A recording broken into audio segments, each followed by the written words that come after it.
When Josh Duggar was arrested on child pornography charges last month, it was widely assumed that he would spend the rest of his life behind bars. But then something surprising happened.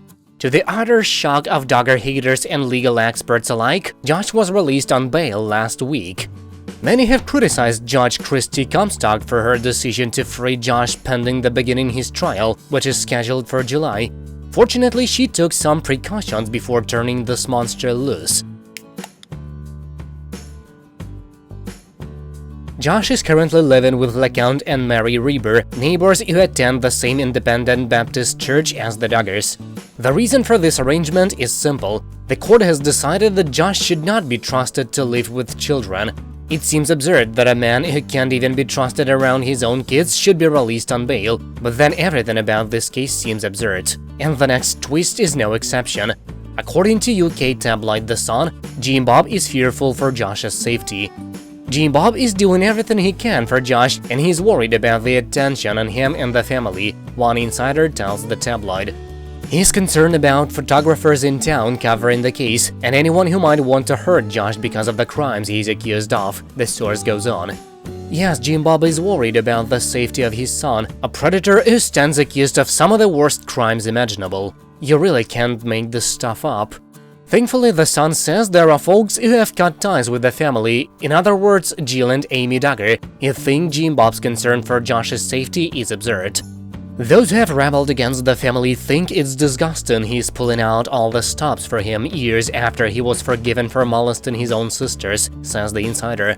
Jim Bob has offered to pay for a new fence to be built at the Rebers to also keep them safe, along with Josh's wife Anna and the kids when they go and visit.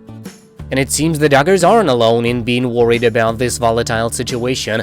I'm a little concerned, but there is not much I can do about it, says Jason Geniner, a neighbor of the Rebers who is understandably less than thrilled with the idea of living near a known sex offender all summer. I have a teen daughter, so that's my concern, but she's a strong girl. We're spread apart. There is a horse pasture in between us, he added, as though a horse pasture is enough to keep one safe from Josh freaking Duggar. It's not like we interact, everyone keeps to themselves. And it seems that Jim Bob's fears for his son's well-being have led him to hire a high-priced legal team for the 33-year-old. Now the Duggars have been known to cast family members out for drink and alcohol, so if Jim Bob is going to such great lengths to help and protect his son, he must really believe that Josh is innocent. To our minds, the evidence speaks for itself. Agents from the Department of Homeland Security linked Josh's work computer to an international child porn exchange. They raided his office and found graphic videos and images of children as young as 18 months old.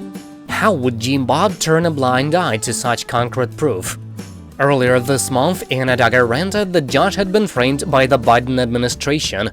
Since Anna has never been known to be a conspiracy theorist, it was widely assumed that she got that bonkers belief from a delusional weirdo with an inflated sense of self-importance. In other words, Jim Bob.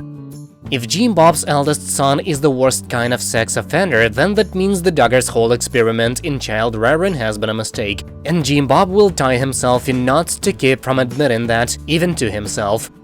We'll have further updates on this developing story as more information becomes available. That's it for now, thank you for watching, please subscribe to stay tuned.